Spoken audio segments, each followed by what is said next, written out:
Hi friends, welcome back to my channel. ఇవాల్టి మన recipe ఏమిటంటే హోమ్ మేడ్ తవా pizza.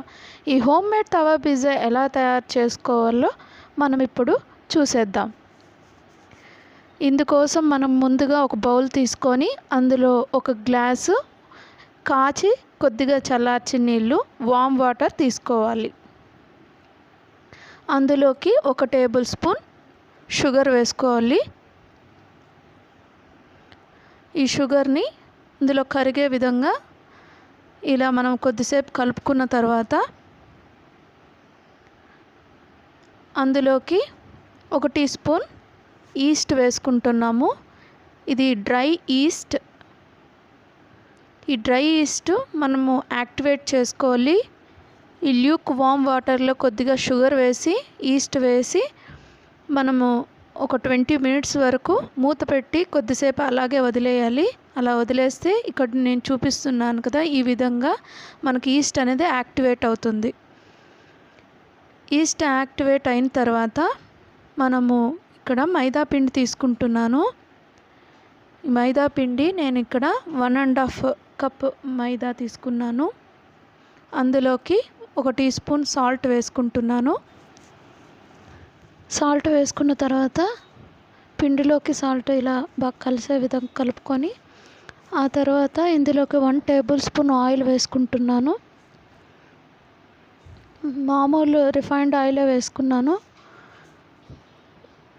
Oil వేసుకొని మళ్ళీ పిండి అంతటిని ఈ విధంగా బాగా కలిపేసుకోవాలి.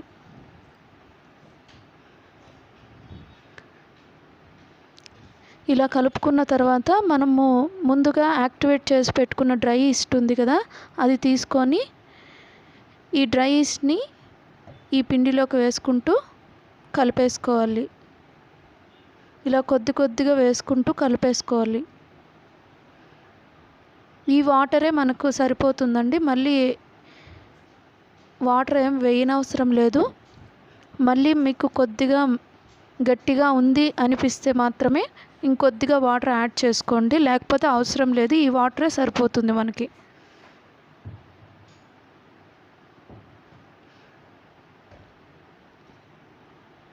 ఇలా వేసుకుంటూ మనం బాగా మెత్తగా కలుపుకోవాలి పిండి అంతటిని. చూడండి, ఈ విధంగా బాగా మనం మెత్తగా కలిపేసుకోవాలి.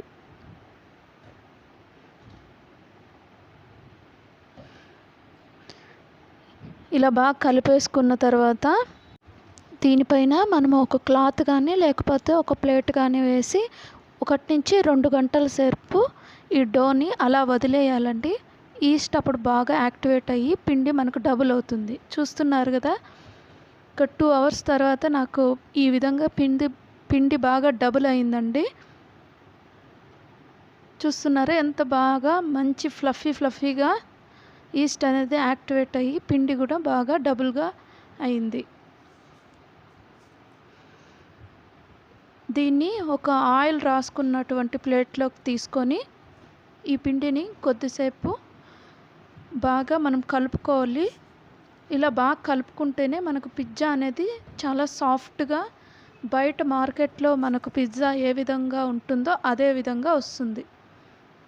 ఈ పిండిని బాగా ఈ విధంగా కలిపేసుకోవాలి. ఈ వీడియోలో చూపిస్తున్నాను కదా, ఈ విధంగా మనము మెత్తగా చేసుకుంటూ రోల్ చేస్తూ ఈ విధంగా కలుపుకుంటూ ఉండాలి.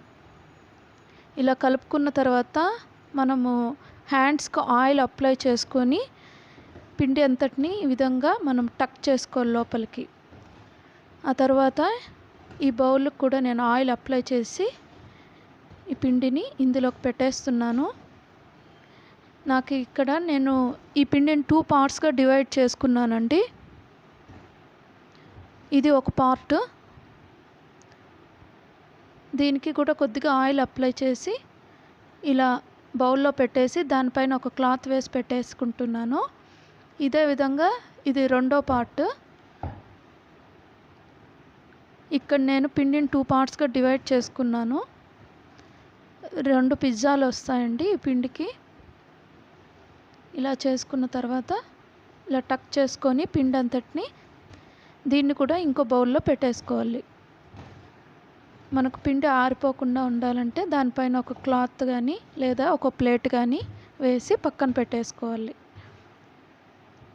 ఇలా పక్కన పెట్టుకున్న తర్వాత నేను ఇక్కడ కొద్దిగా రవ్వ, కొద్దిగా మైదా పిండి యూస్ చేసి ఈ పిండిని పిజ్జా డో బేస్ తయారు చేసుకుంటున్నాను.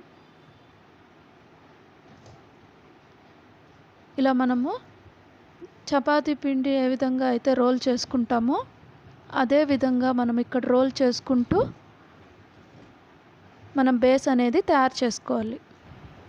ఈ విధంగా మనము పిజ్జా బేస్ అనేది రెడీ చేసుకోవాలి. మరి పలుచగా చేసుకోకూడదు, కొద్దిగా మందంగానే మనం పిజ్జా బేస్ అనేది రెడీ చేసుకోవాలి. ఈ మందంతో చేసుకోవాలి. ఆ తర్వాత ఒక ప్లేట్కి ఆయిల్ అప్లై చేసుకోవాలి. మనము ఆ పిజ్జా బేస్ ఈ ప్లేట్ పైన పెట్టేసుకోనికి.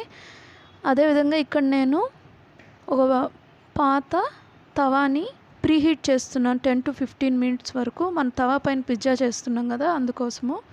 ఆ తర్వాత ఈ పిజ్జా బేస్ నేను ఆయిల్ అప్లై చేసిన ప్లేట్ పైన పెట్టేసుకున్నాను. ఈ ఎడ్జెస్ అన్నిటికీ మనము వాటర్ రాసుకుంటూ ఈ విధంగా మనము ఎడ్జెస్ అన్నిటినీ రోల్ చేసేసుకోవాలి. ఈ విధంగా మనం ఎడ్జెస్ని రోల్ చేసుకోవాలి. ఇలా రోల్ చేసుకోవడం వల్ల మనకు పిజ్జా అనేది మార్కెట్లో ఏ విధంగా వస్తుందో అదే విధంగా పర్ఫెక్ట్గా వస్తుంది. ఆ తర్వాత ఒక ఫోర్క్తో ఈ విధంగా మనము డో అంతా హోల్స్ చేసి పెట్టుకోవాలి. ఇలా హోల్స్ చేసుకున్న తర్వాత ఈ ఎడ్జెస్ అంతటికి నేను ఆయిల్ అప్లై చేస్తున్నాను. ఎడ్జెస్కి కొద్దిగా ఆయిల్ అప్లై చేస్తే మనకు కలర్ కూడా బాగా వస్తుంది. ఆ తర్వాత ఇందులోకి పిజ్జా సాస్ ఉంటుంది కదా, మార్కెట్లో మనకు దొరుకుతుంది పిజ్జా సాసు. ఈ పిజ్జా సాస్ అంతటిని ఈ విధంగా మనము ఈ డో అంతా అప్లై చేసేసుకోవాలి. ఇలా పిజ్జా సాస్ అప్లై చేసుకున్న తర్వాత దీనిపైన నేను చీజ్ వేసేసుకుంటున్నాను. చీజ్ ఈ విధంగా గ్రేట్ చేసి పెట్టుకోవాలి. ఇలా పిజ్జా పైన మనము చీజ్ వేసేసుకున్న తర్వాత క్యాప్సికమ్ ఉంటుంది కదండి, గ్రీన్ క్యాప్సికమ్ ఇక్కడ నేను సన్నగా తరిగి పెట్టుకున్నాను, దాన్ని పెట్టేస్తున్నాను. అదేవిధంగా టొమాటోస్, ఆనియన్స్ కూడా స్లైసెస్ లాగా ఈ విధంగా తరిగి పెట్టుకున్నాను, వాటిని కూడా ఇక్కడ టాపింగ్స్ లాగా పెట్టేసుకుంటున్నాను. ఈ విధంగా మన ఇష్టమైనవి ఏవైనా, ఇంకా పన్నీరు, స్వీట్ కార్న్ ఏదైనా కూడా మనము టాపింగ్స్కి యూస్ చేసుకోవచ్చు. ఆ తర్వాత మనకు ప్రీహీట్ చేసుకున్నాం కదా, ఆ పాన్ పైన ఈ ప్లేట్ పెట్టేసుకొని దానిపైన మూత మూసిపెట్టి 20 నిమిషాల పాటు అలా మనము దాన్ని బేక్ చేయాలి. చూస్తున్నారు కదా, మనకు పర్ఫెక్ట్గా పిజ్జా అనేది బేక్ అయిపోయిందండి. నీట్గా వచ్చింది, కింద కూడా చాలా ఈవెన్గా కుక్ అయింది. మనకు మార్కెట్లో బయట పిజ్జా ఏ విధంగా అయితే ఉంటుందో, మనకు బయట రెస్టారెంట్స్లో ఏ విధంగా అయితే పిజ్జా ఉంటుందో అదే టేస్ట్తో పర్ఫెక్ట్గా వస్తుంది. కావాలంటే ఇలా ట్రై చేసి చూడండి ఒకసారి. నేను ఇక్కడ తీసేసిన తర్వాత నైఫ్తో కానీ, మీ దగ్గర పిజ్జా కట్టర్ ఉంటే పిజ్జా కట్టర్తో కానీ కట్ చేసుకోవచ్చు. నా దగ్గర పిజ్జా కట్టర్ లేదు కాబట్టి నైఫ్తోనే నేను స్లైసెస్ లాగా కట్ చేసుకుంటున్నాను.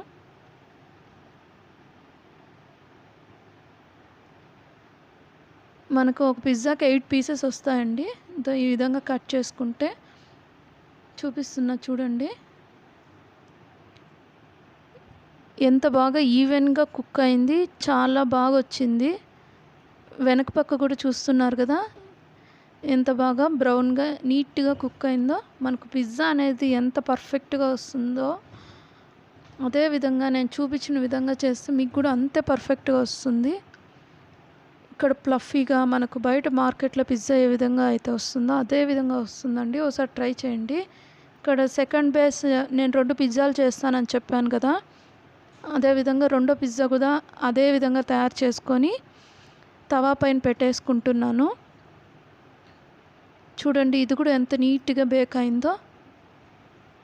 ఓవెన్ లేకపోయినా కూడా మనము తవా పైన పిజ్జాను చక్కగా నీట్గా హోమ్లోనే చేసుకోవచ్చు.